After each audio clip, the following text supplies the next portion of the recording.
Welcome to your volunteer orientation video. I'm Pilar, the volunteer manager. In this video, we'll give you a little background about our shelter and our animals, and we'll also review a few rules with you that will set you up for success as a blue shirt volunteer with us.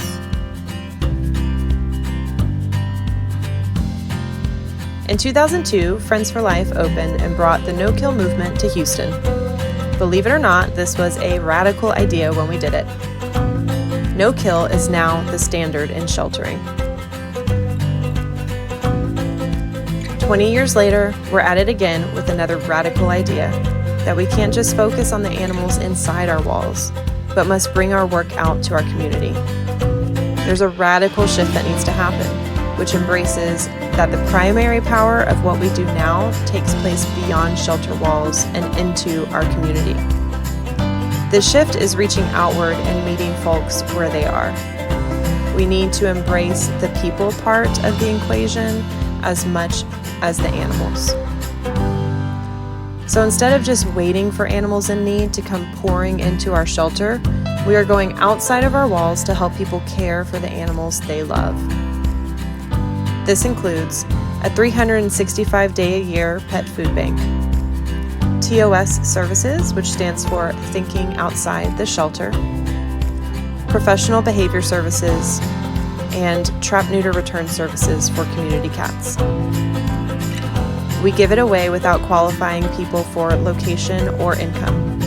It's about keeping animals with the families who love them. It's a win for the animal who gets to stay in their home, a win for the humans who get to keep their beloved pet, and a win for our shelter who gets to keep that spot open for another animal in need. Friends for Life is not a direct intake shelter.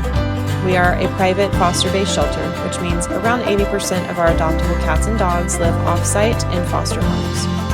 We do, however, have many cats and dogs who call Friends for Life home. We subscribe to the policy of saving animals regardless of age, breed, health condition, or behavior, and we save those that others won't take on, the long shots.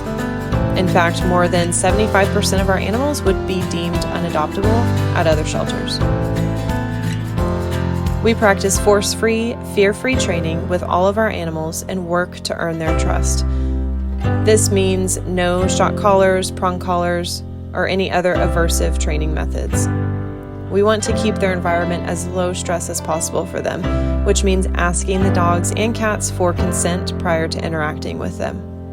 We'll teach you what this looks like. We don't discriminate when it comes to our animals, our volunteers, fosters, donors, or adopters. We want to help all animals and educate all humans. We have to work together to make change happen, and we need your help along the way. So we are so glad you're joining us.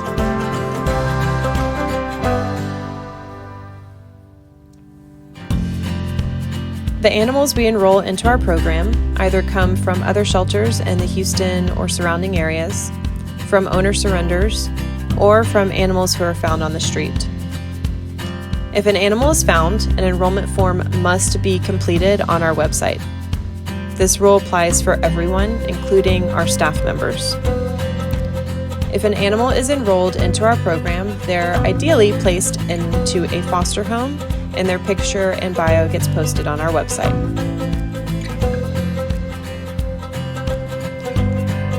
Of course, space is often limited at the shelter, and a space taken by one animal at the shelter is a space that isn't available for the next enrollment form we receive, which is why fostering is so important. We're always looking for more fosters who can open their doors and provide temporary loving homes for our animals. So if you're interested, send me an email and I'll connect you to the foster team.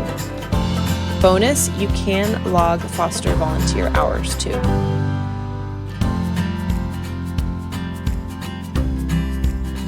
Because we take on many of the long shot cases, sometimes our animals stay with us for quite some time.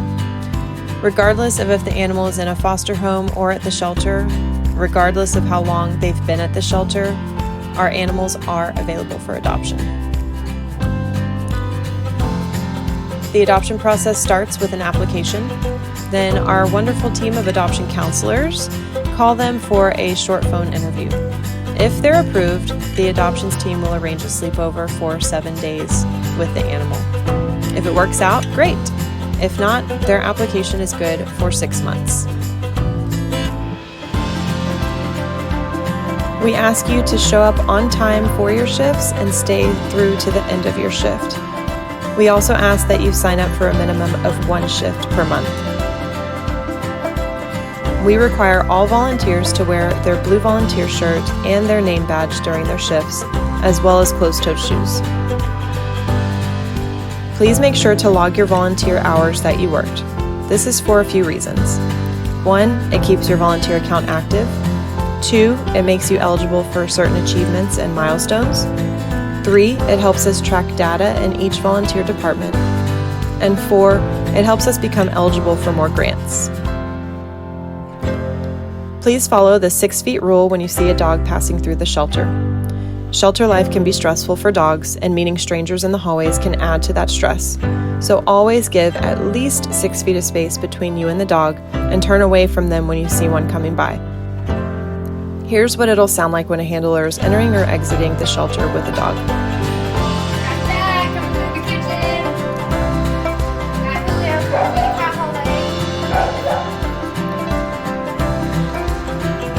We require all volunteers to adhere to our core values, which is available to view in the link below this video. Please read them, and please always be kind and courteous to all who you interact with here. Yay! You reached the end of your online orientation onboarding. The next step is for you to complete the quiz questions below, and then you'll receive an email from me letting you know to sign up for a new volunteer tour. If you have any questions along the way, email me. I'm happy to help.